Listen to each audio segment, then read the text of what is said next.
आज हम लोग लेक्चर 15 में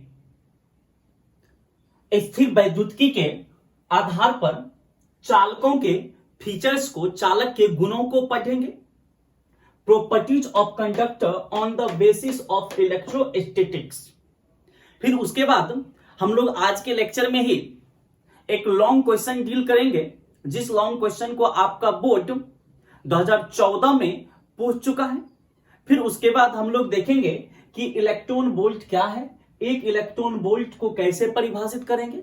फिर इसी लेक्चर वीडियो में हम लोग देखेंगे किलोवाट घंटा किसका मात्रक है। फिर हम लोग इसी लेक्चर वीडियो में एनसीईआरटी का ये तीसरा और चौथा क्वेश्चन हम लोग डील करेंगे। लेकिन उससे पहले मैं बताना चाहूंगा, जैसा कि आप जानते हैं चैप्टर 1 हम लोग का समाप्त हो चुका है। बहुत दिन पहले चैप्टर 1 हम लोग का समाप्त हो चुका है। चैप्टर 1 के टोटल थ्योरी, पूरा थ्योरी मैंने पीडीएफ के माध्यम से व्हाट्सएप के जरिए आप तक पहुंचाया है। अभी तक चैप्टर 1 का टोटल मैंने 16 पीडीएफ थ्योरी का पहुंचाया है। 5 से 6 डीपीपी पीडीएफ के माध्यम से पहुंचाया गया है और कुछ टेस्ट के क्वेश्चंस आप तक पहुंचाया गया है। यानी टोटल 18 से 19 पीडीएफ चैप्टर 1 से आप तक पहुंचाया गया है। जो लोग नए हैं, जिनके पास चैप्टर 1 के थ्योरी का पीडीएफ नहीं है, डीपीपी नहीं है, टेस्ट क्वेश्चंस नहीं है, उनके लिए मैं बताना चाहूंगा, आप हमारे चैनल पर, यूट्यूब चैनल पर जाइए। वहां पर लेक्चर नंबर 44 यानी लेक्चर नंबर 44 ओपन कीजिए और लेक्चर नंबर 44 के डिस्क्रिप्शन बॉक्स में पूरा पीडीएफ दे दिया गया है। पूरा थ्योरी का पीडीएफ दे दिया गया है डिस्क्रिप्शन बॉक्स में। डीपीपी दे दिए गए हैं, टेस्ट के क्वेश्चंस दे दिए गए हैं। यानी यदि आपको डीपीपी 4 चाहिए तो लेक्चर 44 के डिस्क्रिप्शन बॉक्स में आपको डीपीपी 4 मिल जाएगा। या आपको पीडीएफ पहला, दूसरा, तीसरा, चौथा जो भी पीडीएफ चाहिए चैप्टर 1 से, सारा PDF, DPP, test questions lecture 44 के डिस्क्रिप्शन बॉक्स में दे दिया गया है। इसका लिंक दे दिया गया है। आप कहिएगा डिस्क्रिप्शन बॉक्स क्या होता है, बहुत सारे लोग को पता नहीं होता है। जब आप YouTube पर वीडियो देखते हैं तो वहां पर ये इंटरफेस होता है मोबाइल का। ये देखिए, ये वीडियो का इंटरफेस है और इसके नीचे में एक ऐसे करके रहता है। ये देखिए, ऐसे करके एक सिंबल रहता है। आप इस सिंबल को टच कीजिएगा। ये देखिए, उल्टा ट्रायंगल टाइप का एक सिंबल रहता है। इसको आप टच कीजिएगा यहां पर, तो सारा लिंक यहां पर आपको शो करने लगेगा आपके मोबाइल के इंटरफेस पर। ओके, और वहां पर लिखा होगा PDF 1, PDF 2, PDF 3, PDF 4, PDF 5, DPP 1, DPP 2, test question 1, ये सारे आपको लिखा हुआ रहेगा। जो आपको चाहिए होगा उस पर क्लिक कीजिएगा, आपके सामने वो लिंक पीडीएफ बनकर आ जाएगा। ओके, आइए आज हम लोग स्टार्ट करते हैं properties of conductor on the basis of electrostatics. Electrostatics के आधार पर चालकों का जो विशेषता होता है, चालक का जो गुण होता है, उसको हम लोग देखते हैं। देखिए, ये कोई नई चीज नहीं है, इसको आप लोग पढ़ चुके हैं, ऑलरेडी पढ़ चुके हैं। बस मैं बोलूंगा, आपको लगेगा ये चीज तो हम पहले से जानते थे। आइए, नंबर फर्स्ट, स्थिर वैद्युतिकी के आधार पर चालक का पहला प्रॉपर्टी कि जब किसी कंडक्टर को हम विद्युत आवेश देते हैं तो आवेश इसके बाहरी सतह पर फैलता है। आवेश इसके भीतर नहीं रहता है, अंदर वाले सतह पर नहीं रहता है। चार्ज इसके बाहरी सतह पर डिस्ट्रीब्यूट हो जाता है। इसका मतलब कि खोखले चालक के अंदर जो टोटल चार्ज होता है वो क्या होता है, शून्य होता है। चालक के अंदर कोई चार्ज नहीं होगा। तो लिखेंगे कि जब किसी, नंबर फर्स्ट पॉइंट हम लोग लिखेंगे। देखिए, इसका मैं पीडीएफ दे दूंगा, मैं केवल बोल रहा हूं, पीडीएफ में आपको ये मिल जाएगा, पॉइंट करके लिखा हुआ सभी। तो पहला पॉइंट क्या हो जाएगा, जब किसी चालक को आवेशित किया जाता है तो आवेश चालक के बाहरी सतह पर वितरित हो जाता है, अर्थात चालक के अंदर नेट आवेश शून्य होता है। अर्थात चालक के अंदर नेट आवेश शून्य होता है। ओके, मैं लिख ही देता हूं, जब किसी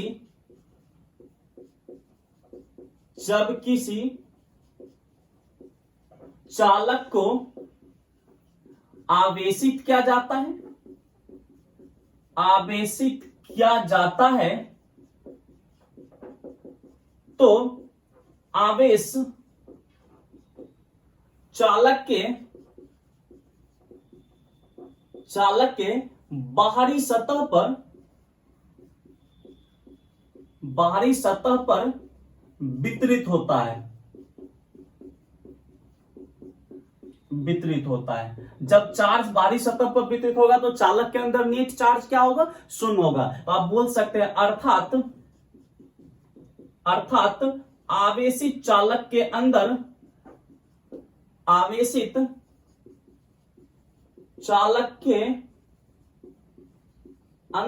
नेट आवेश यानी टोटल चार्ज, नेट आवेश शून्य होता है। ये देखिए, ये चालक का पहला प्रॉपर्टी है। दूसरा प्रॉपर्टी, जब चालक के अंदर नेट चार्ज शून्य है, और गॉस का थ्योरम हमें कहता है यदि नेट चार्ज शून्य है तो उसके अंदर विद्युत क्षेत्र भी क्या होगा? शून्य ही होगा। और आप पढ़ चुके हैं कि चालक के अंदर विद्युत क्षेत्र क्या होता है? शून्य होता है। तो ये चालक का दूसरा प्रॉपर्टी हो गया कि किसी खोखले चालक के अंदर जो हमारा नेट चार्ज है वो शून्य होता है, जिसके वजह से इलेक्ट्रिक फील्ड भी क्या होता है? हमारा शून्य ही होता है। तो हम लोग लिखेंगे आवेशित चालक के अंदर विद्युत क्षेत्र शून्य होता है। आवेशित चालक के अंदर विद्युत क्षेत्र की तीव्रता शून्य होती है। ये देखिए ये सारे चीज आप जानते हैं, ऐसा नहीं कि मैं पहली बार बोल रहा हूं, मैं ये प्रूव करके बताया हूं कि आवेशित चालक के अंदर विद्युत क्षेत्र की तीव्रता शून्य होता है। गॉस के नियम के एप्लीकेशन में मैंने बताया था। ओके, तीसरा भी आप जानते हैं। फिर से पहला क्या था? पहला था ये चालक है, चालक को जो चार्ज देंगे तो चार्ज इसके बाहरी सतह पर फैलेगा। इट मींस इसके अंदर नेट चार्ज, टोटल चार्ज क्या होगा? जीरो होगा। पहला पॉइंट। दूसरा पॉइंट क्या था? जब इसके अंदर कोई चार्ज ही नहीं है तो विद्युत क्षेत्र होगा? नहीं होगा। इसके अंदर विद्युत क्षेत्र भी क्या है? जीरो होगा चालक के अंदर। अब नेक्स्ट प्रॉपर्टी, तीसरा, ये भी आप पढ़ चुके हैं, आप इसको विद्युत क्षेत्र रेखा में पढ़ चुके हैं कि चालक के सतह के प्रत्येक बिंदु पर विद्युत क्षेत्र या विद्युत क्षेत्र रेखाएं कितनी डिग्री का कोण बनाती है? 90 डिग्री का कोण बनाती है। कल के लेक्चर वीडियो में भी मैंने बताया था। तो हम लोग तीसरा पॉइंट लिखेंगे, आवेशित चालक की सतह पर के प्रत्येक बिंदु पर, आवेशित चालक के सतह पर के प्रत्येक बिंदु पर विद्युत क्षेत्र, आपका बोर्ड भी इसको पूछ चुका है, विद्युत क्षेत्र या विद्युत क्षेत्र रेखाएं लंबवत होती है। आवेशित चालक के सतह पर के प्रत्येक बिंदु पर विद्युत क्षेत्र या विद्युत क्षेत्र रेखाएं लंबवत होती है, यानी 90 डिग्री कोण बनाती है। ओके, चौथा, और कल मैंने आपको बोला था ये जो आवेशित चालक का सतह होता है वो समविभवी सतह होता है। कैसे? तो मैंने इसको करके बताया कि यहां पर विभव, यहां पर विभव, यहां पर विभव, यहां पर विभव, यहां पर विभव, इसके सतह के हर एक बिंदु पर विभव क्या होता है? एक समान होता है।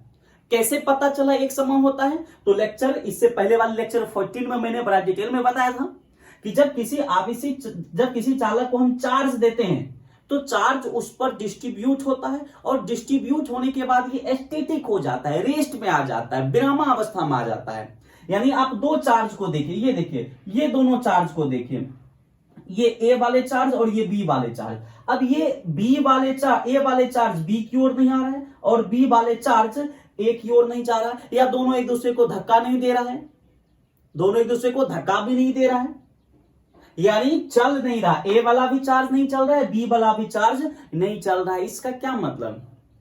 इसका मतलब है कि ए और बी पर जो विभव है वो समान है, क्योंकि यदि विभव समान नहीं रहता, असमान रहता, एक उच्च होता, ए वाला उच्च होता और बी वाला निम्न होता, तो चार्ज वहां पर चलता।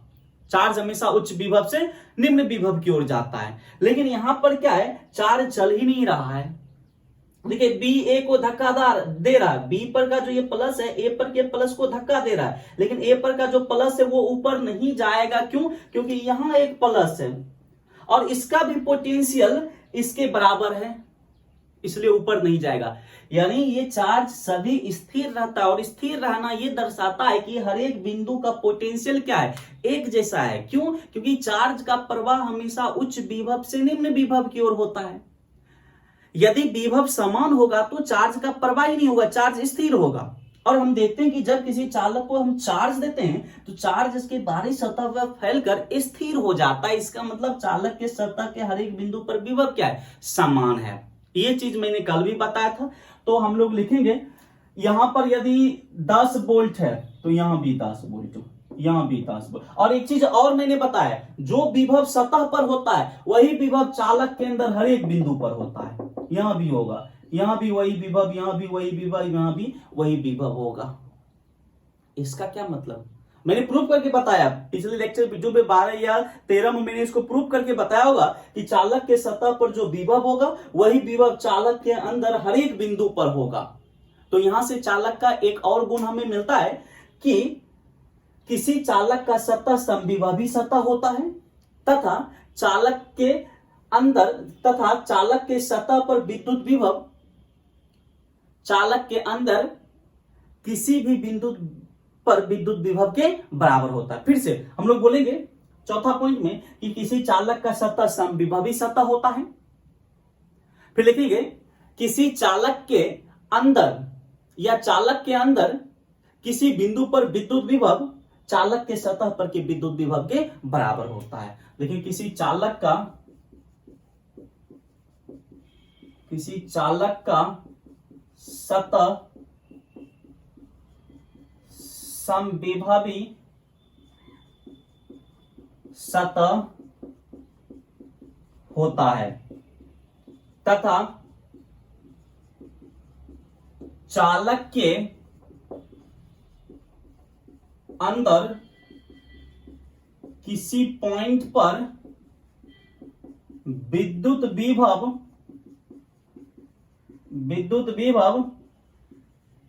चालक के सतह पर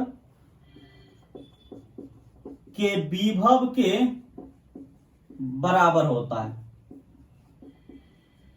विभव के बराबर होता है।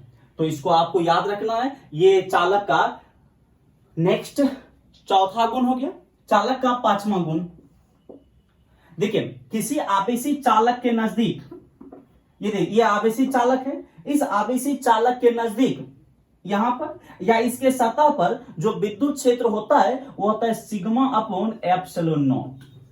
याद रखिएगा, बहुत ही महत्वपूर्ण है। ये एक आवेशी चालक है, इस आवेशी चालक के ये सतह पर या सतह के नजदीक, बहुत नजदीक, यहां पर विद्युत क्षेत्र की तीव्रता कितना होगा, सिग्मा अपॉन एप्सिलॉन नॉट, जहां एप्सिलॉन नॉट हवाई निर्वात की पराविद्युतता है और सिग्मा क्या है, चालक पर आवेश का पृष्ठीय घनत्व है। तो ये आपको याद रखना है। किसी चालक के, मैं इसको प्रूव कर रहा हूं अभी, किसी चालक के सतह पर या सतह के निकट विद्युत क्षेत्र कितना होगा, सिग्मा अपॉन एप्सिलॉन नॉट होगा। तो इस बात को मैं लिखता हूं, किसी आवेशी चालक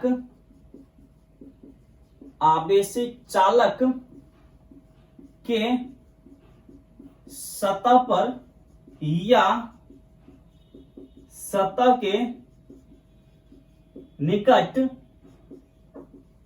निकट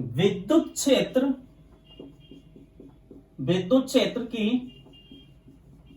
तीव्रता सिग्मा अपॉन एप्सिलॉन नॉट होता है, जहां सिग्मा आवेश का पृष्ठीय घनत्व है, जहां सिग्मा आवेश का पृष्ठीय घनत्व है। ये देखिए, किसी आवेशी चालक के सतह पर या सतह के निकट विद्युत क्षेत्र की तीव्रता सिग्मा अपॉन एप्सिलॉन नॉट होता है, जहां सिग्मा आवेश का पृष्ठीय घनत्व है। अब आपको लगता होगा ये आपने बोल दिया और हम मान कैसे ले, कि चालक के सतह पर या सतह के निकट विद्युत क्षेत्र की तीव्रता सिग्मा अपॉन एप्सिलॉन नॉट होता है। इसको मैं प्रूव करके बता रहा हूं कि किसी चालक के सतह पर या सतह के निकट विद्युत क्षेत्र की तीव्रता सिग्मा अपॉन एप्सिलॉन नॉट कैसे होता है। ओके और ये क्वेश्चन हम लोग गॉस के नियम का उपयोग करते हुए प्रूव करेंगे। और ये क्वेश्चन आपके बिहार बोर्ड आपका बोर्ड पूछा हुआ है 2014 में, आपका बोर्ड इसको पूछा हुआ है। 2014 में कैसे क्वेश्चन पूछा था सुनिए, लॉन्ग 5 मार्क्स में पूछा था गॉस के प्रमेय का उपयोग करते हुए आवेशी चालक के नजदीक के बिंदु पर विद्युत क्षेत्र की तीव्रता ज्ञात करें। यानी गॉस के नियम का उपयोग करते हुए आवेशी चालक के नजदीक के बिंदु पर विद्युत क्षेत्र की तीव्रता ज्ञात करें। तो आवेशी चालक के सतह पर या सतह के नजदीक के बिंदु पर विद्युत क्षेत्र की तीव्रता क्या होता है, सिग्मा अपॉन एप्सिलॉन नॉट। यानी कहने का मतलब ये क्वेश्चन में पूछ रहा है कि सिग्मा अपॉन एप्सिलॉन नॉट ज्ञात कीजिए। तो ये इसको हम लॉन्ग क्वेश्चन के रूप में ज्ञात करते हैं। हमारा लॉन्ग क्वेश्चन होगा, सिद्ध कीजिए कि किसी चालक के नजदीक विद्युत क्षेत्र की तीव्रता सिग्मा अपॉन एप्सिलॉन नॉट होता है। Okay, so these are total 5 characteristics of conductor on the basis of electrostatics. First one is that when a conductor is given some charge, the charge distributed on its outermost surface, that is the total charge inside the conductor, will be always 0. Okay, after that, if the net charge is 0 inside the conductor, according to Gauss's theorem, we can find the intensity will 0 also. So the electric field intensity inside the hollow sphere or hollow conductor will be always 0. After that, the electric field or electric field lines on the conductor is always perpendicular to that point. Okay, after that, the surface of a charged conductor is equipotential surfaces, and the electric potential inside the conductor is equal to the electric potential on the surface of the conductor. After that, the electric field intensity at the surface or near to the surface of charged conductor is sigma upon epsilon naught, where sigma is equal to charge density of the conductor. Now we have to prove that the electric field intensity near to the charged conductor or on the surface of the charged conductor is sigma upon epsilon naught. And this question was asked in your BSCB examination in 2014, that to find out the electric field intensity near to the point of a charged conductor. Okay, let us prove this. आइए हम लोग इसको prove करते हैं।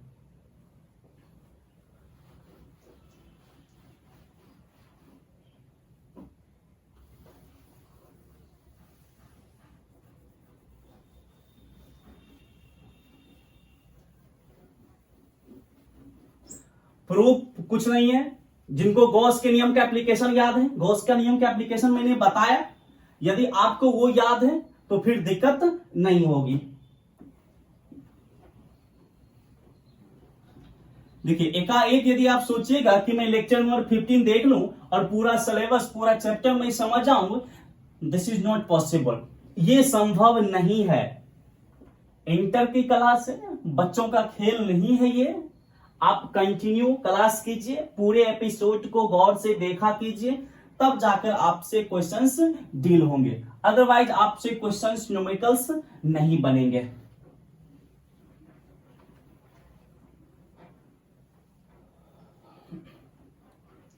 विद्युत विभव topic हमारा lecture 17 तक में समाप्त हो जाएगा।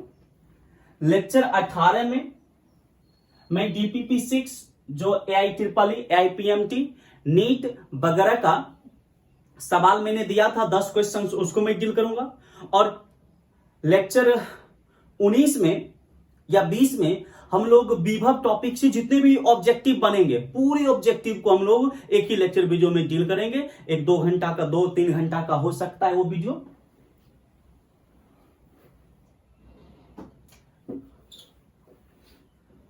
ठीक है, तो हम लोग क्वेश्चन लिखते हैं। लॉन्ग क्वेश्चन है और आपका बोर्ड 14 में क्वेश्चन पूछा हुआ है। गॉस के नियम का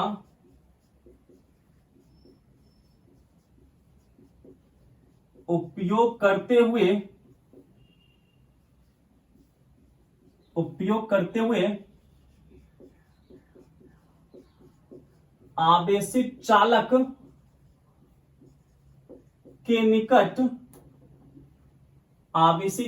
के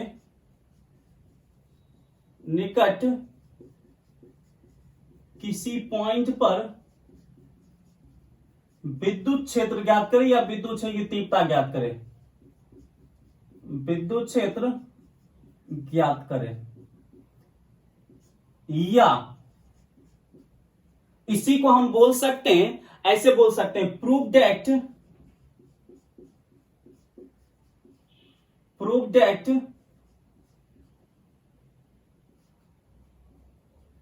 E बराबर सिग्मा अपॉन एप्सिलॉन नॉट।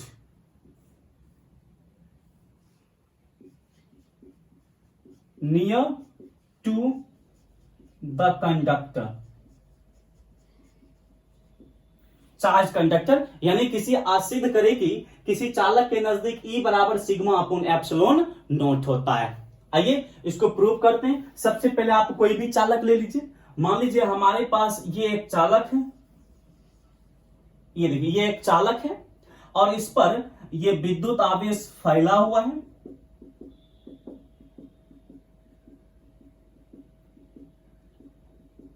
ये देखिए इस पर विद्युत आवेश फैला हुआ है। इस चालक पर जो आवेश का पृष्ठीय घनत्व है वो क्या मान लेते हैं हम लोग, सिग्मा मान लेते हैं। आवेश का पृष्ठीय घनत्व सिग्मा मान लेते हैं। तो इस बात को लिखेंगे कि माना आवेशित चालक पर आवेश का पृष्ठीय घनत्व सिग्मा है। माना चालक पर आवेश का पृष्ठीय घनत्व सिग्मा है। अब हमें क्या करना है, इस चालक के सतह पर, ये देखिए ये सतह है या सतह के नजदीक यहां पर मान लीजिए यहां पर एक पॉइंट P है और यहीं पर हमें विद्युत क्षेत्र की तीव्रता ज्ञात करनी है। सतह के निकट एक पॉइंट P है। अब पॉइंट P पर हमें विद्युत क्षेत्र की तीव्रता ज्ञात करनी है। किसका उपयोग करते हुए, गॉस के नियम का उपयोग करते हुए। आपको पता है गॉस का नियम किसके लिए लागू होता है, बंद सतह के लिए। तो पॉइंट P पर हमें तीव्रता ज्ञात करने के लिए एक बंद सतह लेना पड़ेगा। आज बंद सतह क्या ले, फिर से आज बंद सतह के रूप में हम एक बेलन ले लेते हैं। इससे पहले भी हम बेलन लिया करते थे। तो ये देखिए बंद सतह के रूप में हमने एक बेलन ले लिया और ये बेलन इस चालक के आर पार ऐसे लेते हैं। बेलन का आधा भाग चालक के अंदर होगा और आधा भाग चालक के बाहर होगा। तो लिखेंगे पॉइंट P पर, ये देखिए यहां पर हमने एक बंद बेलन ले लिया।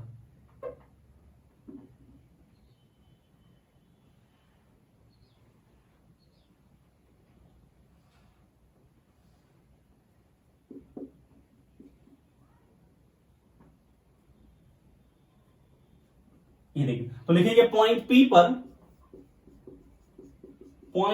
पर तीव्रता ज्ञात करने के लिए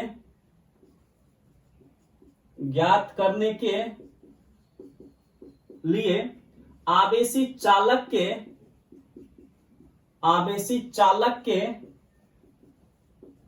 आर पार, आवेशित चालक के सतह के लिखेंगे, क्योंकि चालक के आर पार नहीं, ये सतह के आर पार है। आवेशित चालक के सतह के आर पार एक बंद बेलन लेते हैं। तो बेलन का एक भाग आवेशित चालक के अंदर है और दूसरा भाग चालक के बाहर है। तो आप लिख सकते हैं बेलन का एक भाग चालक के अंदर है तथा दूसरा भाग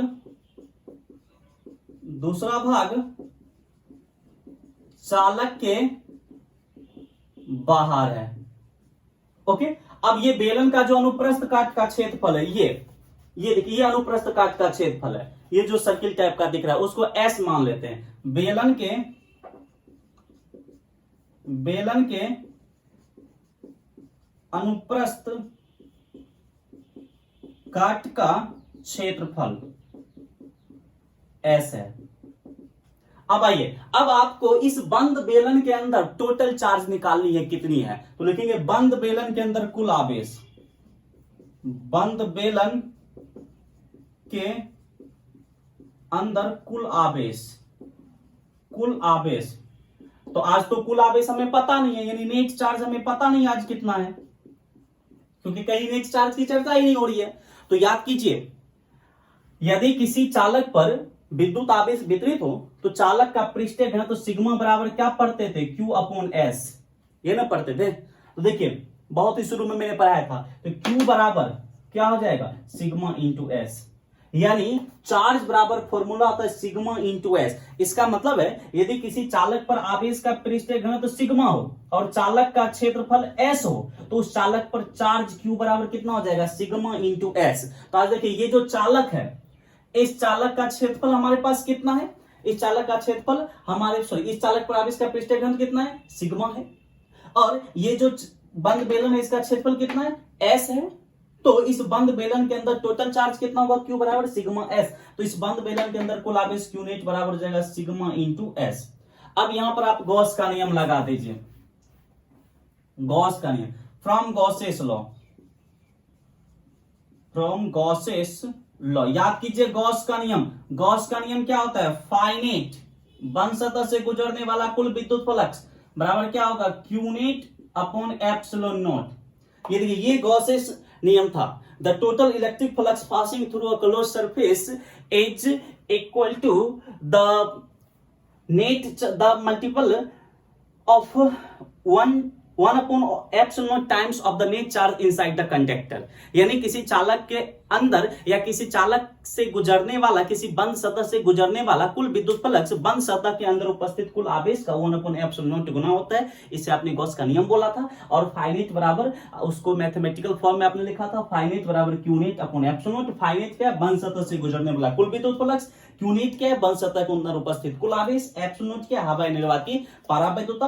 अब यहां से आप करते चलिए, अब ये फाइनेट बंद सतह से, इस बंद सतह से गुजरने वाला कुल विद्युत फ्लक्स है। अब आज बंद सतह के रूप में बेलन है, बेलन में टोटल कितने सतह है, 3 सतह है। देखिए ये सतह, पीछे वाले ये सतह और ये एक वक्र सतह। तो बेलन में 3 सतह है, एक सतह तो ये हो गया, ये देखिए ये पहला सतह मान लीजिए, इसको दूसरा सतह मान लीजिए, और ये जो घुमा हुआ ये वाली सतह, इसको तीसरा सतह आप मान लीजिए। ये देखिए दिस इज थर्ड सरफेस। तो ये फाइनेट इस बंद बेलन से गुजरने वाला कुल विद्युत फ्लक्स। तो हम क्या करेंगे, तीनों सतह से गुजरने वाला फ्लक्स निकाल लेंगे और जोड़ देंगे, वही हो जाएगा इस बंद सतह से गुजरने वाला फ्लक्स, और उसको हम फाइनेट के बराबर लिख देंगे। और बंद बेलन से गुजरने वाला फ्लक्स मैं बता चुका हूं, आपको कई बार बता चुका हूं, एक समान विद्युत क्षेत्र मैंने बताया था। हालांकि आज हमारा यहाँ विद्युत क्षेत्र एक समान नहीं है, कुछ भी हो रिजल्ट पर कोई असर नहीं पड़ता है। आइए फाइनेट, तो पहले सतह से इससे गुजरने वाला विद्युत फ्लक्स, इस सतह से गुजरने वाला विद्युत फ्लक्स φ1 मान लेते हैं, इस सतह से, पीछे वाले सतह से गुजरने वाला विद्युत फ्लक्स φ2, और ये जो वक्र सतह, ये घुमा हुआ वक्र सतह, इससे गुजरने वाला फ्लक्स φ3 मान लेते हैं। देखिए अब सबको जोड़ देंगे, ये क्या हो गया, बंद बेलन से गुजरने वाला फ्लक्स। और फाइनेट भी क्या है, बंद बेलन से गुजरने वाला फ्लक्स है। तो फाइनेट के बराबर ये लिख देंगे Q नेट बराबर क्या है, सिग्मा S बट्टा एप्सिलॉन नॉट।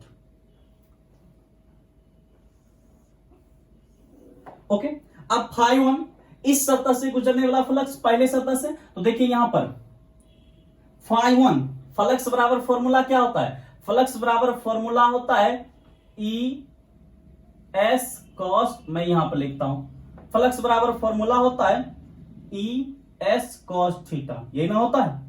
φ1 इस पहले सतह से गुजरने वाला फ्लक्स, पहला सतह देखिए समतल सतह, और मैंने बताया चूल्हा जलाकर कि समतल सतह से गुजरने वाला फ्लक्स क्या होता है, E S cos theta. Okay, φ2 इस समतल सतह से गुजरने वाला फ्लक्स, फिर से समतल सतह से गुजरने वाला flux E S cos theta, plus φ3, देखिए φ3 इस वक्र सतह से गुजरने वाला फ्लक्स है। तो वक्र सतह से गुजरने वाला फ्लक्स क्या होता है?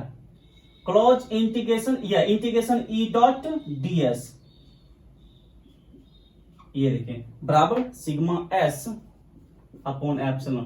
कंफ्यूज मत कीजिए, जाकर गॉसेस लॉ और उसका एप्लीकेशन देखिए, मैंने बहुत बार ये सारी चीजें चिल्ला चिल्ला कर बताया था। तो ये ES cos थीटा, ये दोनों समतल सतह से गुजरने वाला फ्लक्स, और ई डॉट ds इस वक्र सतह से गुजरने वाला फ्लक्स होता है। अब ये ES cos थीटा किसके बीच का? E और S के बीच का कौन है? तो यहां पर निकालिए, यहां पर पॉइंट पहले सतह पर देखिए E कहां होगा? पॉजिटिव चार्ज के कारण किसी बिंदु पर तीव्रता कहां होता है? आप इससे दूर क्यों? तो यहां पर तीव्रता इधर हो जाएगा। ये देखिए ये पॉजिटिव चार्ज है, इस बिंदु P पर तीव्रता की दिशा किधर होगी? आवेश से दूर की ओर इधर हो गया, क्योंकि प्लस आवेश के कारण तीव्रता हमेशा बिंदु से दूर की ओर, आवेश से दूर की ओर होता है।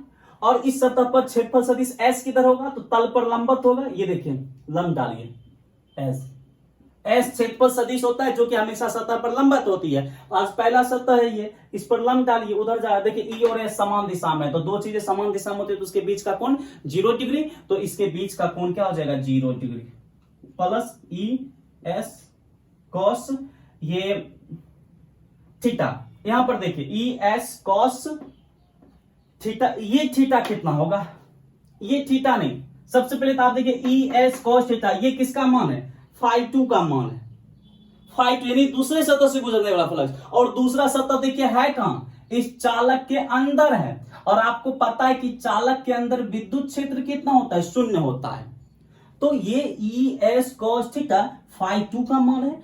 φ2 है दूसरे सतह से गुजरने वाला फ्लक्स, दूसरा सतह चालक के अंदर है, चालक के अंदर तीव्रता 0 होती है, तो यहां पर ये जो तीव्रता है E, इसको 0 कर देंगे, 0 गुना S cos theta plus E dot ds को क्या लिखेंगे? EDS cos थीटा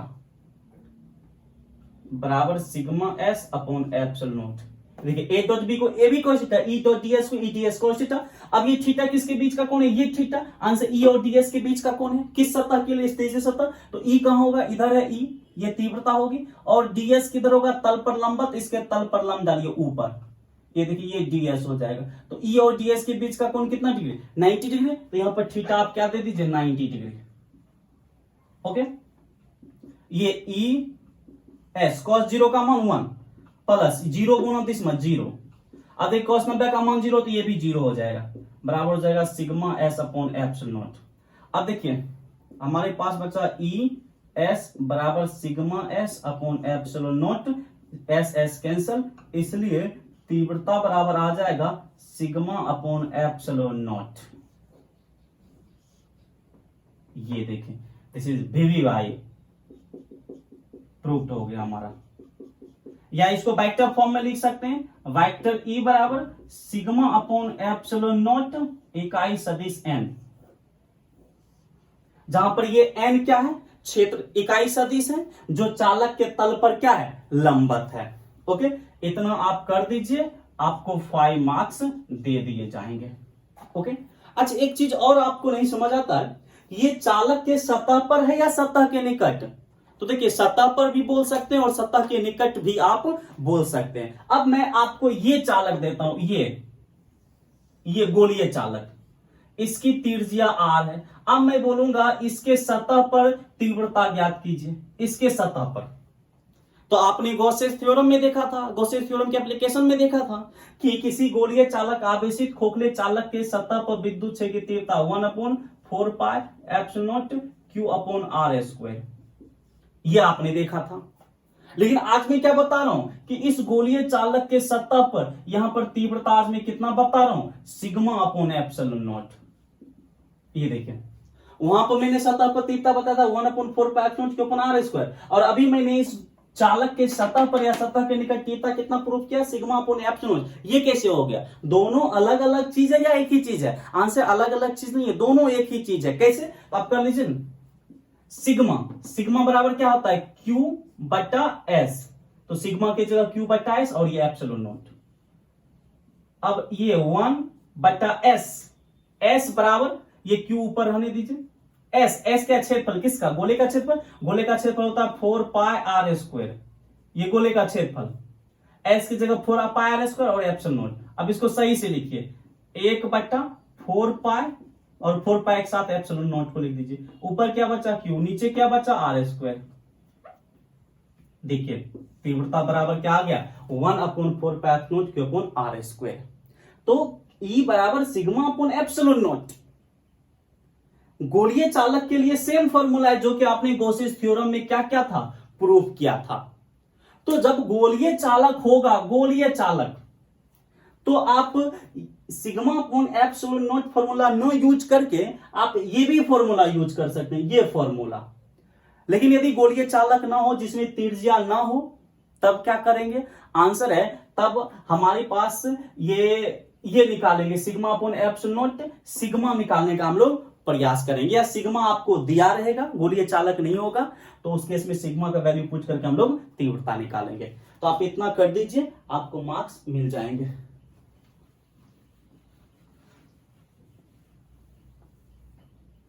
ओके, इसका पीडीएफ भी आपको मिल जाएगा। पॉज करके नोट करना चाहते हैं तो आप नोट कर सकते हैं। देखिए ये कुछ नहीं है, गॉसेस थ्योरम का एक तरह का एप्लीकेशन ही है। वहां भी मैंने बहुत सारे एप्लीकेशन में इस तरह के बहुत सारे बंद बेलन लेकर या बहुत सारे गोलीय बंद सतह लेकर हमने प्रूव किया था वहां पर। ओके, नेक्स्ट 2014 आपका बोर्ड जिस क्वेश्चन को लॉन्ग क्वेश्चन के रूप में पूछा था, और यह अच्छा क्वेश्चन माना जाता है, किसी चालक के सतह के जो तीव्रता होगी वो सिग्मा अपॉन एप्सिलॉन नॉट होगी।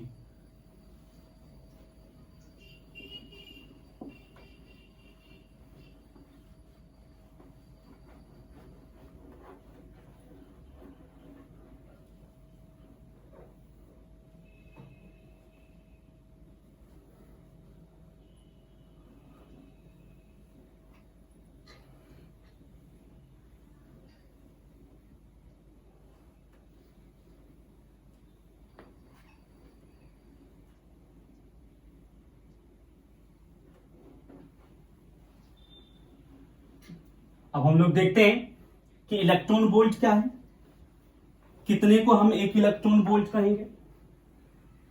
किलोवाट घंटा किसका मात्रक है,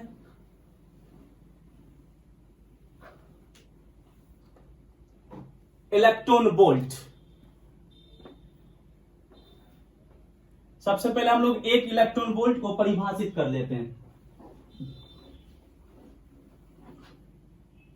देखिए तो 1 इलेक्ट्रॉन वोल्ट, इलेक्ट्रॉन वोल्ट आप सबसे पहले याद रखिए ये ऊर्जा का मात्रक है, ऐसा ही मात्रक नहीं, मात्रक। इलेक्ट्रॉन वोल्ट में हम एनर्जी को मापते हैं, छोटे मोटे एनर्जी को मापते हैं। इलेक्ट्रॉन प्रोटॉन के पास जो एनर्जी होता है उसको हम लोग मापते हैं। तो इलेक्ट्रॉन वोल्ट ऊर्जा का मात्रक है, एनर्जी का मात्रक है, जो इलेक्ट्रॉन ऑर्बिट में घूमते रहते हैं। हाइड्रोजन परमाणु हो या फिर कोई भी परमाणु हो, ऑर्बिट में घूमते रहते हैं। वैसे इलेक्ट्रॉन के पास जो एनर्जी होती है, जो वो वर्क करता है, उसको हम इलेक्ट्रॉन वोल्ट में मापते हैं। ओके, एक इलेक्ट्रॉन वोल्ट, सबसे पहले इलेक्ट्रॉन वोल्ट ऊर्जा का मात्रक है। इलेक्ट्रॉन वोल्ट ऊर्जा का मात्रक है, यानी इलेक्ट्रॉन वोल्ट में ऊर्जा को मापा जाता है। अब 1 इलेक्ट्रॉन वोल्ट कहेंगे किसको, इसका परिभाषा क्या होगा। तो सुनिए, मान लीजिए कि यह बोर्ड पर विद्युत क्षेत्र है यहां पर, और यह विद्युत क्षेत्र में पॉइंट ए है और यह पॉइंट बी है। ये देखिए, पॉइंट ए और बी के बीच का जो विभवांतर है वो 1 वोल्ट है, यानी V A minus V B बराबर कितना है, 1 वोल्ट है। पॉइंट ए और बी के बीच का विभवांतर 1 वोल्ट है। अब हम क्या करते हैं, एक इलेक्ट्रॉन लेते हैं, इलेक्ट्रॉन के पास नेगेटिव चार्ज होता है। एक इलेक्ट्रॉन को बी से ए तक लाते हैं। अब इस इलेक्ट्रॉन को बी से ए तक लाने में कुछ वर्क करना पड़ेगा। और ए और बी के बीच का विभवांतर कितना, 1 वोल्ट। तो देखिए इलेक्ट्रॉन को हम कितने वोल्ट पर दौड़ा रहे हैं, 1 वोल्ट वाले विभवांतर, 1 वोल्ट विभवांतर पर इसको हम दौड़ा रहे हैं।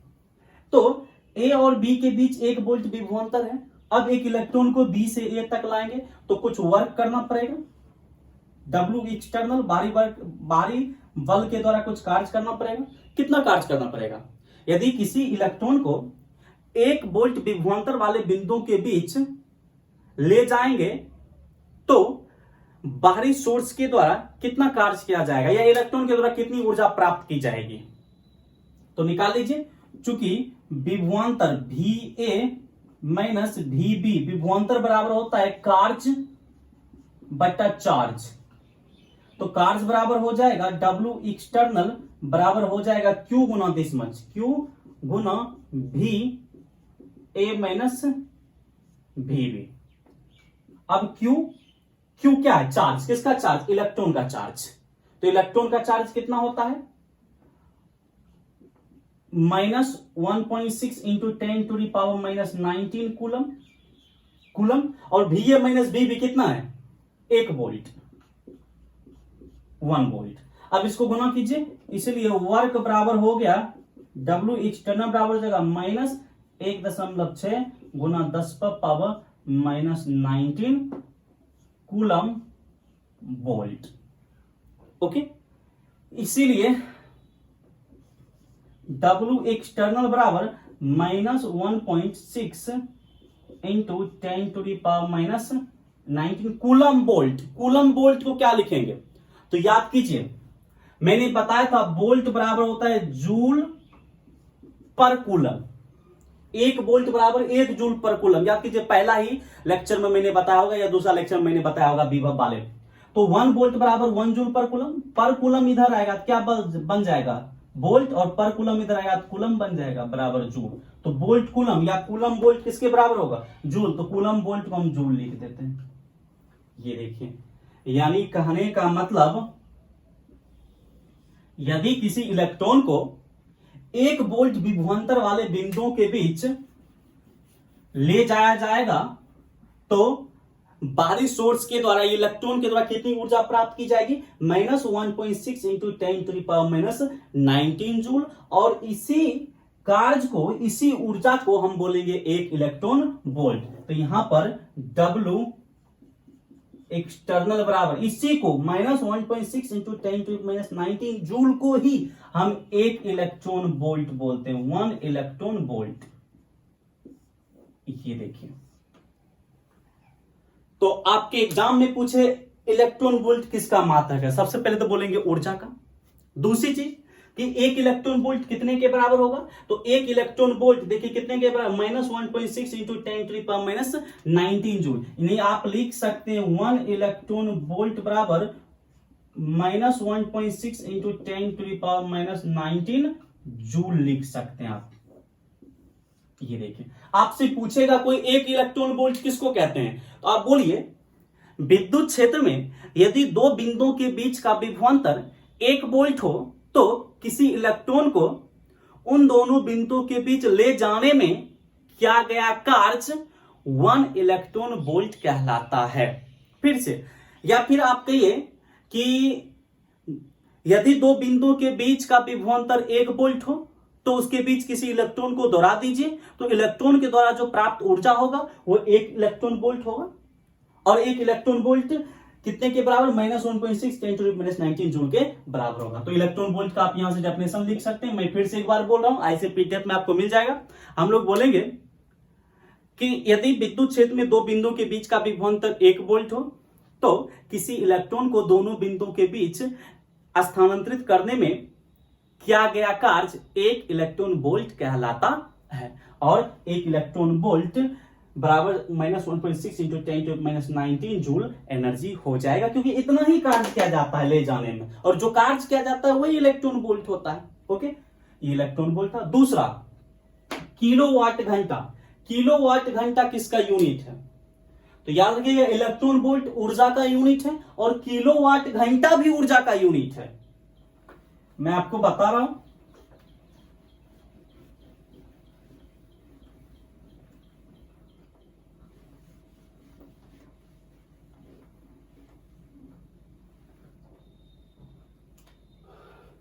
नेक्स्ट किलोवाट आवर, किलोवाट घंटा। ये देखिए, ये भी ऊर्जा का मात्रक है, ऊर्जा का मात्रक है। आयोडीन एनडीए वगैरह में ये क्वेश्चंस पूछते रहता है, किलोवाट घंटा किसका मात्रक है, ऊर्जा का। अब 1 किलोवाट घंटा बराबर होगा कितना, 1 किलोवाट घंटा बराबर, तो देखिए किलोवाट को समझकर, किलोवाट घंटा को समझकर लोग शक्ति का मात्रक देता है। ये शक्ति का नहीं है, ऊर्जा का ही मात्रक है ये भी।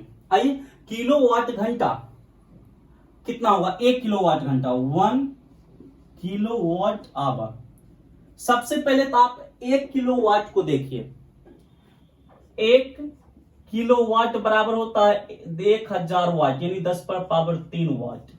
याद रखिएगा, 1 मेगावाट बराबर होता है 10 पर पावर 6 वाट।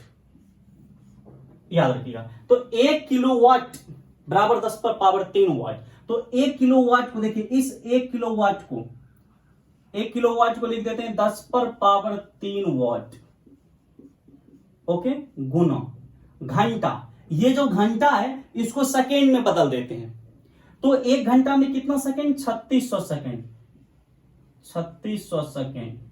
ये देखें, तो 1 किलोवाट बराबर 1000 वाट, और 1 घंटा को हमने 3600 सेकेंड में बदल दिया, ओके। अब कीजिए, ये हो जाएगा 36, और ये 2 जीरो और ये 3 जीरो, 10 पर पावर 5 जीरो, ये हो जाएगा वाट गुना सेकेंड। अब ये हो गया 36 गुना 10 पर पावर 5, यानी 1 kilowatt. Watt second, watt second को क्या लिख दें, तो याद कीजिए, पावर बराबर होता है कार्य बटा समय, ओके।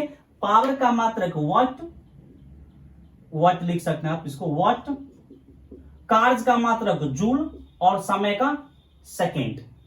अब आप यहां से ये सेकेंड को यहां ले आइए, वाट, और ये समय इससे गुना हो जाएगा, सेकेंड बराबर ऊपर क्या बचा, जूल। देखिए वाट सेकेंड किसके बराबर है, जूल के बराबर। तो वाट सेकेंड को क्या लिख देते हैं हम लोग, जूल लिख देते हैं। ये देखें, 1 किलोवाट घंटा बराबर क्या हो गया, 36 गुना 10 पर पावर 5 जूल आया, जूल। और जूल किसका मात्रक है, ऊर्जा का मात्रक है। तो याद रखिएगा, 1 किलोवाट यानी किलोवाट घंटा ऊर्जा का मात्रक है, और 1 किलोवाट घंटा में कितना होगा, 36 गुना 10 पर पावर 5 जूल होगा। और 1 किलोवाट घंटा को ही हम लोग 1 यूनिट बोलते हैं। 1 किलोवाट आवर बराबर ही क्या होता है, इसको आप ऐसे भी लिख सकते हैं, देखिए 3.6 लिख सकते हैं। तो 6 के बाद हमने दशमलव दे दिया, पावर 1 बढ़ जाएगा, तो पावर 1 बढ़ जाएगा 10 पर पावर 6 जूल। तो 1 किलोवाट घंटा में आप 36 लाख जूल भी बोल सकते हैं। 36 गुना 10 पर पावर 5 का मतलब होता है 36 लाख। तो 1 किलोवाट घंटा में 36 लाख जूल बोल सकते हैं, या इसी 36 लाख जूल ऊर्जा को हम 1 यूनिट बोलते हैं, 1 यूनिट। ये देखिए 1 यूनिट, यानी हमारे घर में जो यूनिट, बिजली बिल जिसको यूनिट में हम लोग मेजर करते हैं, वही यूनिट है ये। यानी 1 किलोवाट घंटा बराबर 1 यूनिट। जब 1 किलोवाट घंटा एनर्जी समाप्त हो जाती है, 1 किलोवाट घंटा वर्क कर देता है हमारे घर में इलेक्ट्रिसिटी, तो कितना यूनिट का हम रुपया देते हैं, 1 यूनिट का रुपया देते हैं। 1 यूनिट में कितना जूल एनर्जी, 36 गुना 10 पर पावर 5 जूल एनर्जी। यानी हमारे घर में जो बल्ब लगा हुआ है, जो पंखा लगा हुआ है, जो टीवी लगा हुआ है, ये सारे मिलकर इतना वर्क कर दे कि एनर्जी कितना खर्च हो जाए, 36 लाख जूल एनर्जी खर्च हो जाए। जब 36 लाख जूल एनर्जी खर्च हो जाएगा, तब 1 यूनिट बिजली बिल आएगा, क्योंकि 36 लाख जूल होगा वो 1 किलोवाट घंटा होगा, और 1 किलोवाट घंटा बराबर होता है 1 यूनिट होता है। तो इसको आप याद रखिएगा, ओके। ये किलोवाट घंटा था। क्लास 11 तो मैंने बताया था कि यदि 100 वाट का बल्ब है तो कितना देर उसको जलाएं कि 1 यूनिट बिजली बिल समाप्त हो जाएगा। तो 100 वाट आप यहां से निकाल सकते हैं। 100 वाट का बल्ब है तो आप पावर रखिए, यहां से आप निकाल सकते हैं। ये देखिए 100 वाट रखिए, उसके बाद हमें 1 किलोवाट 1 यूनिट देना है, तो इसकी जगह क्या रखना है, 36 गुना 10 पर पावर 5 रखना है। 36 गुना 10 पर पावर 5, ये इधर आएगा, भाग आ जाएगा, ये भी इधर आ जाएगा, उतना आप घंटा में कन्वर्ट कर लीजिए। यानी आप यहां से निकाल सकते हैं, हमने क्लास 11 में इसको डिटेल से बताया। 10 वाट का बल्ब है तो कितने घंटा में ये वो 1 यूनिट खर्च करेगा, तो 10 वाट का बल्ब है तो कितने घंटा तक जलेगा कि 36 लाख जूल एनर्जी खर्च कर दे। तो आप कैलकुलेशन से निकाल सकते हैं, क्लास 11 तो मैंने बताया होगा इसको। ये किलोवाट घंटा ऊर्जा का मात्रक है। अब हम लोग एनसीईआरटी का ये दोनों क्वेश्चन डील करते हैं।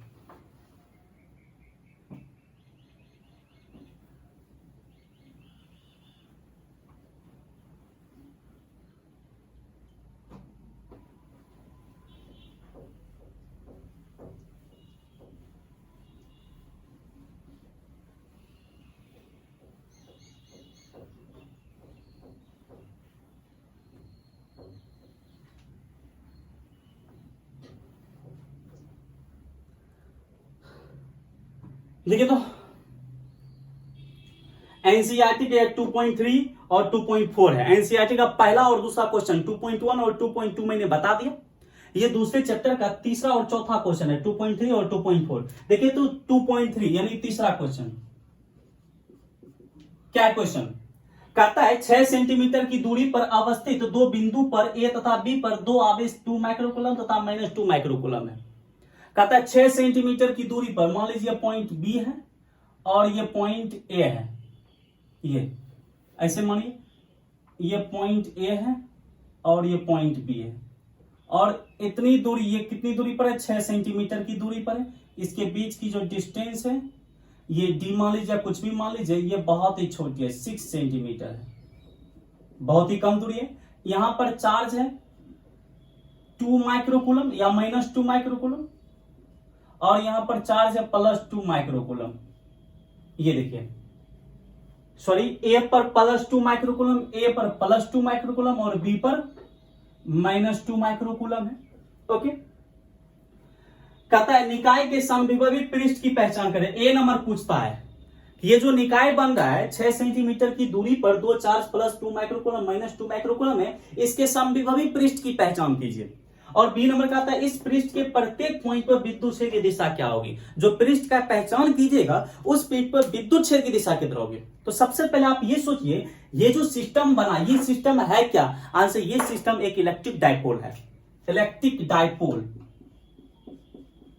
ये जो निकाय बना, ये निकाय अपने आप में एक इलेक्ट्रिक डाइपोल है। क्यों? क्योंकि इलेक्ट्रिक डाइपोल में आवेश का परिमाण समान होता है। देखिए 2 माइक्रोकूलम 2 माइक्रोकूलम, विजातीय होता है 1 प्लस तो 1 माइनस, और अल्प दूरी 6 सेंटीमीटर पर, ये इलेक्ट्रिक डाइपोल है। अब कहता है ए नंबर कि इस इलेक्ट्रिक डाइपोल यानी इस निकाय के समविभवी पृष्ठ की पहचान कीजिए। समविभवी पृष्ठ वह पृष्ठ जिसके हर एक बिंदु पर विद्युत विभव क्या हो, एक जैसा हो। तो आप याद कीजिए, मैं बार बार बता चुका हूं, इससे पहले वाले लेक्चर 14 में भी मैंने बताया था। इलेक्ट्रिक डाइपोल का जो लंब समद्विभाजक होगा, ये देखिए ये केंद्र है और ये इलेक्ट्रिक डाइपोल का लंब समद्विभाजक है। ये इलेक्ट्रिक डाइपोल का लंब समद्विभाजक। तो यहां पर विद्युत विभव क्या होता है, शून्य होता है। यहां पर लीजिए एक पॉइंट, यहां पर विभव क्या होगा, शून्य होगा। यहां पर एक पॉइंट लीजिए, यहां पर भी विभव क्या होगा, शून्य होगा। यानी इलेक्ट्रिक डाइपोल के लंब समद्विभाजक के हर एक बिंदु पर विद्युत विभव एक ही जैसा होता है, 0 होता है। इसका मतलब ये इलेक्ट्रिक डाइपोल का जो लंब समद्विभाजक है वो कैसा सतह होगा, समविभवी सतह होगा। तो याद रखिएगा, ए नंबर क्वेश्चन आपका कंप्लीट हो चुका है। कहता है इस पृष्ठ के प्रत्येक पॉइंट पर इस निकाय के समविभवी पृष्ठ का पहचान कीजिए। तो क्या बोलेंगे, बोलेंगे कि रेखा ए बी के लंबवत, समविभवी पृष्ठ ये लंबवत है, रेखा ए बी के लंबवत केंद्र से गुजरने वाली सतह कैसा सतह होगा, समविभवी पृष्ठ होगा। फिर से डायरेक्ट बोल सकते हैं लंब समद्विभाजक से गुजरने वाली सतह समविभवी पृष्ठ होगा, या फिर बोल सकते हैं रेखा ए बी के यानी ए बी के लंबवत, कहां से, केंद्र से गुजरने वाली सतह समविभवी सतह होगा। ए बी के लंबवत, ए बी के लंबवत तथा केंद्र से गुजरने वाली सतह समविभवी सतह होगा, याद रखिएगा। यानी ये इलेक्ट्रिक डायपोल है तो इसके केंद्र से एक सतह गुजार दीजिए, उस सतह को हम समविभवी सतह बोलेंगे क्योंकि प्रत्येक बिंदु पर विभव क्या होगा, एक समान होगा, शून्य होगा। ओके, दूसरा कहता है इस पृष्ठ के प्रत्येक बिंदु पर विद्युत क्षेत्र की दिशा किधर होगी। अब जो ये समविभवी पृष्ठ है ये, इस पर विद्युत क्षेत्र की दिशा किधर होगी, तो याद कीजिए मैंने आपको बताया था, ऐसे सुनिए, ऐसे समझिए। देखिए पॉजिटिव चार्ज है, इस पॉजिटिव चार्ज के कारण इस बिंदु पर, इस पॉजिटिव चार्ज के कारण इस बिंदु पर तीव्रता किधर होगा, आवेश से दूर की ओर, इधर हो जाएगा तीव्रता। ये देखिए इस तीव्रता को हम E1 बोल देते हैं, E1 बोल दीजिए, E1। और इस नेगेटिव चार्ज के कारण इस बिंदु पर तीव्रता किधर होगा, आवेश के कारण, क्योंकि नेगेटिव चार्ज के कारण तीव्रता किधर होता है, आवेश की ओर होता है, तो यहां पर तीव्रता इधर हो जाएगा। ये देखिए E2, इसको हम E2 बोल देते हैं।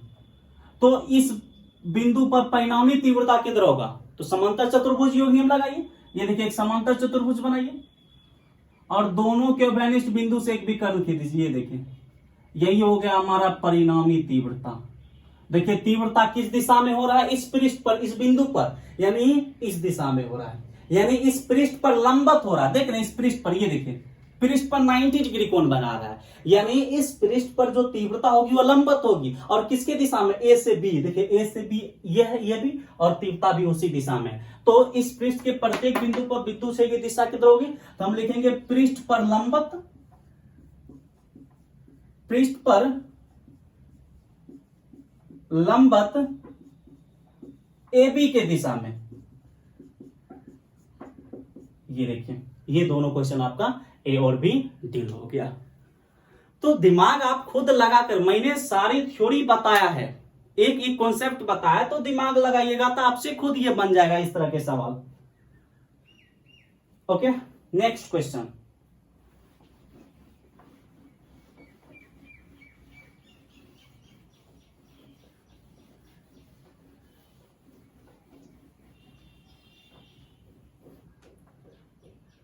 देखिए नेक्स्ट क्वेश्चन कहता है 12 सेंटीमीटर त्रिज्या वाले एक गोलीय चालक के पृष्ठ पर 1.6 इंटू 10⁻⁻7 कूलम का आवेश समान रूप से वितरित है। ये नंबर गोले के अंदर, गोले के ठीक बाहर तथा गोले के केंद्र से 18 सेंटीमीटर की दूरी पर विद्युत क्षेत्र क्या होगा। यानी कहता है एक गोला है, ये देखें, ये इस गोले की जो ये त्रिज्या है R दिया गया है, ये इसका सेंटर है। ओके, इस पर विद्युत आवेश Q फैला हुआ है, समान रूप से फैला हुआ है। ओके, इसकी त्रिज्या R बराबर दे दिया गया 12 सेंटीमीटर। 12 सेंटीमीटर को मीटर में चेंज करेंगे, 12 गुना 10⁻⁻2, ये मीटर बन गया।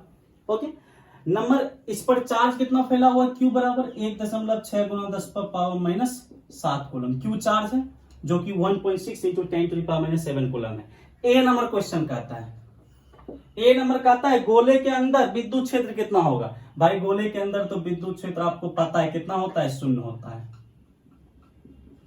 तो ए नंबर में तो कुछ करना ही नहीं है, लिखेंगे 0, ये ए का आंसर हो गया। बी नंबर, भाई ए गोले के अंदर विद्युत क्षेत्र क्या होगा, 0 होगा। बी नंबर कहता है गोले के ठीक बाहर विद्युत क्षेत्र कितना होगा, यानी इस गोले के ठीक बाहर, गोले के ठीक बाहर कहने का मतलब यहां पर पॉइंट पी है, यहां पर विद्युत क्षेत्र कितना होगा। तो अभी आपने पढ़ा गोले के ठीक बाहर, चूंकि तीव्रता, गोले के ठीक बाहर तीव्रता कितनी होती है, सिग्मा अपॉन एफ। मैं लिखूंगा गोले के ठीक बाहर, गोले के ठीक बाहर, तो गोले के ठीक बाहर तीव्रता बराबर क्या होता है, अभी मैंने प्रूफ किया long question, sigma upon epsilon not. Sigma बराबर क्या होगा, Q अपॉन S, फॉर्मूला ये होता है सिग्मा बराबर Q upon S, epsilon not Q S। S का क्षेत्रफल किसका, गोले, गोले का क्षेत्रफल कितना होता है, 4πr² गुना एप्सिलॉन नॉट। इसको हम ऐसे लिख सकते हैं 1/4π एप्सिलॉन नॉट, ऊपर Q नीचे R²। देखिए आ गया इजी फॉर्म। 1/4 पाई एप्सिलॉन का अमाउंट कितना होगा 9 गुना 10 पर पावर 9। क्यू चार्ज कितना है 1.6 गुना 10 पर पावर -7 बट्टा आर स्क्वायर। त्रिज्या कितना है 12 गुना 10 पर पावर -2 का स्क्वायर कीजिए। ई बराबर हो जाएगा 9 गुना 10 पर पावर 9 1.6 गुना 10 पर पावर -7 12 का स्क्वायर 144 और ये 2 गुना 4 -4। अब कर लीजिए ये देखिए 16 नमा 144 हो जाएगा। उसके बाद कैंसल आप कर लीजिए, इसको कितना बचेगा यहाँ 3 बचेगा। ये हमारे पास आ जाएगा, ये देखिए ये दशमलव है, दशमलव हटेगा तो नीचे 1 0 आएगा, 1 0 1 0 कैंसिल करेगा, ये 8 बचेगा, 8 में से 3 जाएगा 5 यानी 10 पर पावर 5 और ये 16 16 कैंसिल हो गया। तो ये डायरेक्ट हमारे पास बच जाएगा, कैलकुलेशन करके आप देख लीजिए, डायरेक्ट बच जाएगा 10⁵ न्यूटन पर कूलम। यानी गोले के सतह के ठीक बाहर तीव्रता 10⁵ न्यूटन पर कूलम हो जाएगा। ओके, सी नंबर कहता है गोले के केंद्र से 18 सेंटीमीटर की दूरी पर तीव्रता क्या होगा। 18 सेंटीमीटर के दूरी पर तीव्रता, तो डायरेक्ट फॉर्मूला लेके आएंगे, चूंकि 28 सेंटीमीटर गोले से बहुत बाहर हो जाएगा क्योंकि त्रिज्या 12 सेंटीमीटर ही है, तो गोले के बाहर तीव्रता कितनी होती है 1/4 pi epsilon Q upon R. Okay, 1/4 pi epsilon का मान 9 गुना 10 पर पावर 9। क्यू चार्ज कितना है 1.6 10⁻90 स्क्वायर होनी चाहिए। और त्रिज्या आर कितनी है, आज त्रिज्या दूरी आर स्मॉल आर होगा, आज स्मॉल आर कितना है 18 सेंटीमीटर कहता है, तो आज ये दूरी हो जाएगा 18 सेंटीमीटर। सेंटीमीटर को मीटर में चेंज करेंगे तो -2 से गुना करेंगे, स्क्वायर है तो स्क्वायर। अब इसको आप कैंसल आंसर कीजिए, कैंसल करके आपको कितना आ रहा है देख लीजिए, ये हो जाएगा 9, ये देखिए ये 1 दशमलव, इसके 1 0 कम कर देगा तो ये 10 पर पावर 8, ये कितना बचा 16, ये 10 पर पावर ये -7 है 19 नहीं है, 4 जितना -7 10 पर पावर -7। 18 का स्क्वायर कितना 18 गुना 18 और ये 2 गुना 4, ये देखिए ये 4 इसके 4 कैंसिल करेगा, यहाँ 3 बचे। उसके बाद ये 9 दूना 18 हो जाएगा, ये 8 दूना 16 हो जाएगा, तो कितना हमारे पास बचा ये 8/18 गुना ये 10 पर पावर 8 में से 3 जाएगा 5। इसीलिए ये आप इसको कर सकते हैं 4 दूना 8 कर सकते हैं और 9 दूना 18 कर सकते हैं, 4 दूना 8 9 दूना 18, ये आपका आ गया ई बराबर 4/9 गुना 10 पर पावर 5। तो ई बराबर ये देखिए 5 से 1 0 इसको दीजिए, ये 40 बट्टा कितना हो जाएगा 9 और ये 10 पर पावर 4, तो 40 में 9 से भाग देंगे 4.4 गुना 10 पर पावर 4 न्यूटन पर कूलम। ये डील हो गया। आज की क्लास में इतना ही। अब अगले क्लास लेक्चर 16 जो कि बहुत महत्वपूर्ण होगा, ट्रायंगल, स्क्वायर वगैरह में संचित विद्युत स्थितिज ऊर्जा हम लोग यानी किया गया कार्य निकालेंगे। 2 टॉपिक में उसको समाप्त करेंगे, यानी लेक्चर नंबर 16 जो होगा वो बहुत ही महत्वपूर्ण होगा। बोर्ड वहां से क्वेश्चन बराबर पूछता है, लॉन्ग क्वेश्चंस भी पूछता है, शॉर्ट भी पूछता है, जनरली लॉन्ग क्वेश्चन वहां से पूछा जाता है। आज की क्लास में इतना ही।